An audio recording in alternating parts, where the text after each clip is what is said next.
บายดีทุกคนสบายดีทั้ง TikTok แล้วก็ทั้ง Facebook YouTube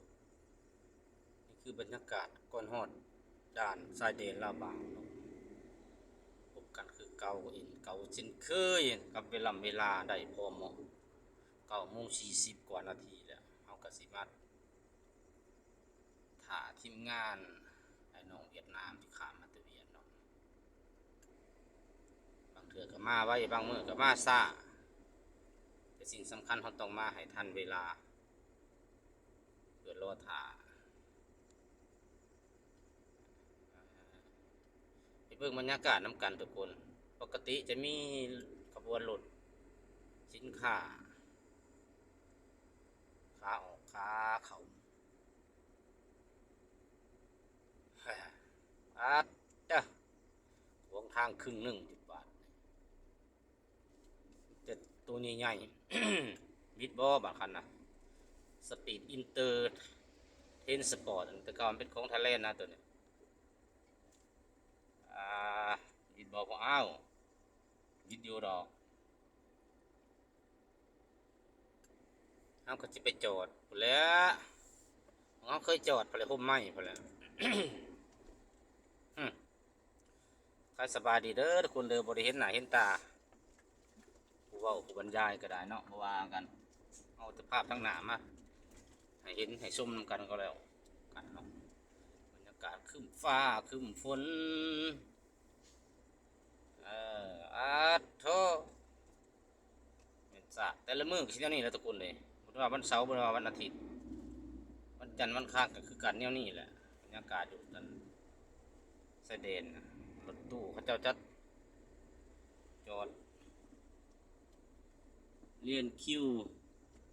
เพื่อปั๊มเอกสารหยังต่างๆเพื่อจะเข้าไปเมืองเวียดเนาะเบิ่งนำกันทุกคนแม่นหยังกระดอกกระเดียเฮ็ดนั่นแม่นเบิดที่พุ่นเอาเป็น300-400 เมตรพุ่นแหละบางมื้อก็ได้อ่าต่อว่าแม่นเอาตู้มาเลี้ยงไว้เป็นกำแพงเนาะเด้อนี่เบิ่งพุ่นนะคักแน่ทุกคนเลย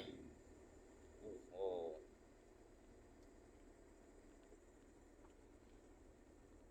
เต็มที่แล้วเนี่ยเสียเวลาอยู่นี่ก็มันคอยแต่สิคอยไหลไปเรื่อยๆเอ้าจำเป็นแหละก็น่าสิแก้ไขเห็ดเป็น2 ช่องทางเนาะ2 ช่อง3 ช่องก็ว่าไปเนาะเลี้ยงกันออกเดี๋ยวนี้นะ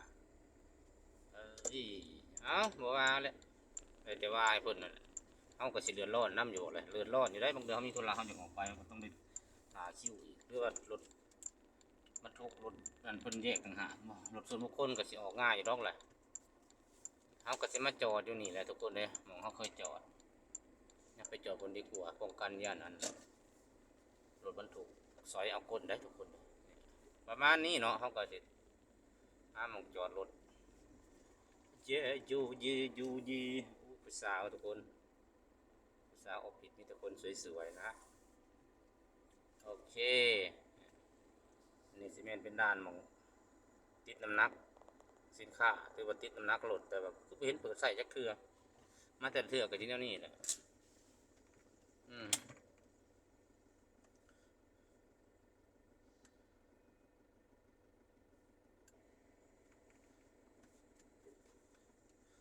ติดเครื่องยนต์ก่อนจึ๊บเพื่อสินิ่งไว้ทุกคนนะ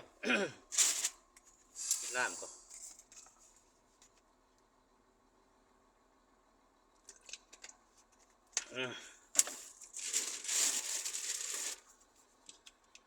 กินกาแฟแต่เจ้าแวะตลาดเซโปนแวะหาพี่น้องอยู่เซโปนก็เลยแวะกินกาแฟอยู่หัน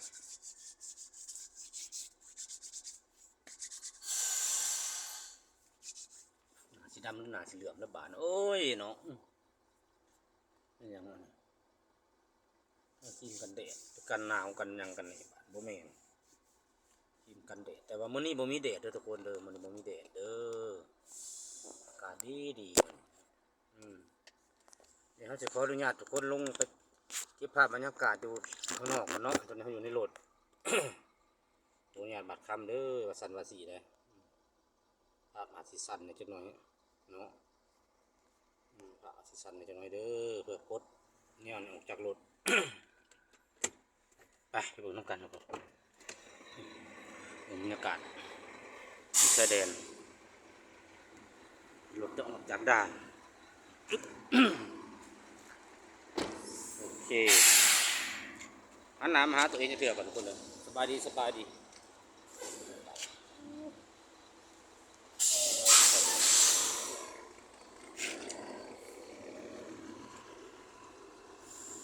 แกหินกาวบ่อ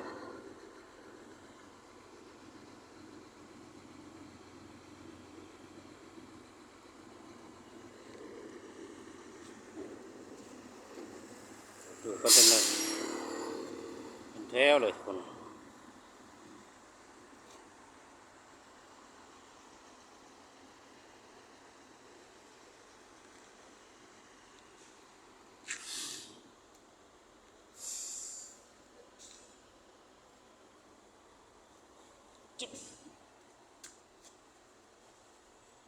นี่แหละมองเขานั่งพักผ่อนแต่ละเถื่อก็ได้มองบาริเออร์มองงานผมเลยโอ้เจ้าทำความสะอาดตัวนี้งานแล้วอ่ะกกหมอกกกไม้หรือว่ายังมาปลูกคือฟังเขาเนี่ยอันนี้โอ้ยธรรมชาติกินไล่แห้งมีหัวกินเอากินเหงื่อไม่ได้เป็นตาเอาเลยทำความสะอาดเนี่ยการประดับประดาอย่างต่างๆเลยราคาไปฟังของเขาหนูงามทุกคนเลยประมาณนี้เอากระสิมานั่งพักรอทาคนกลัวรถจะขาดมาแต่ฟังเวียดนามโอเคเด้อทุกคนเด้อเก็บภาพบรรยากาศมาฝากสำนีก่อนเนาะโอเค